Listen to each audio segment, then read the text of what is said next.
L'île du Couchant, le nouvel opus de Gilbert Sinoué, paru le 3 juin aux éditions Gallimard. L'histoire débute en 1972 avec l'intronisation du sultan Moulay Ismaïl au Maroc. Les événements sont racontés à travers le regard de Casimir Giordano, un Français médecin personnel du sultan, qui suit les intrigues du pouvoir. Avec son dernier roman historique L'île du Couchant, l'auteur s'éloigne pour la première fois du Moyen-Orient pour s'intéresser à l'Afrique du Nord, particulièrement le Maghreb extrême. Son intérêt pour cette région démarre avec ses voyages au Maroc. Il souhaitait à travers son roman raconter une autre histoire que celle des guides touristiques. Écoutez, je suis d'abord venu ici plusieurs fois en touriste.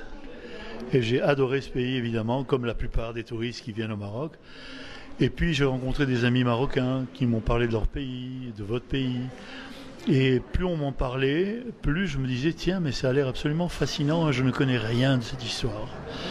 Et comme je suis un être très curieux et que j'adore écrire des romans historiques surtout, je me suis dit, mais là, il doit y avoir un sujet extraordinaire.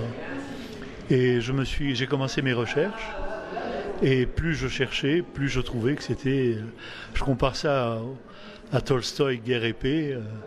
Il y a de tout. Il y a l'amour, il y a des haines, il y a des conflits de famille, il y a des guerres, il y a les tentations de l'Occident de vouloir occuper cette région. On le voit encore avec Ceuta et Melilla, etc.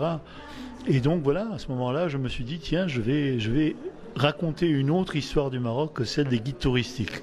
On y découvre le personnage du sultan Moulay Ismaïl sous un nouveau jour. Pendant plus d'un demi-siècle, le 7e fils de Moulay Chérif aura régné d'une main de fer sur la région, une épopée entre déchirement et gloire qui retrace le destin flamboyant du sultan bâtisseur, l'unificateur du royaume. En lisant l'histoire du Maroc, j'ai voulu remonter au plus loin possible. Je commence au moment où Moulay Ismaïl accède au pouvoir, mais en parallèle, il y a un autre livre.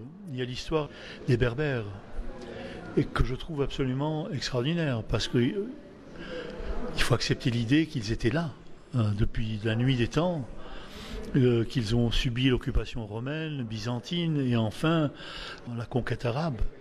Et ces peuples-là, Amazigh, avaient leur culture, leur palais, leur religion. Certains étaient convertis au judaïsme, d'autres au christianisme, d'autres étaient animistes. Voilà, donc il y a en même temps que l'histoire qui commence au XVIIe siècle, je recule très loin dans le temps, au 7e siècle pratiquement, et je raconte en même temps l'histoire des Berbères.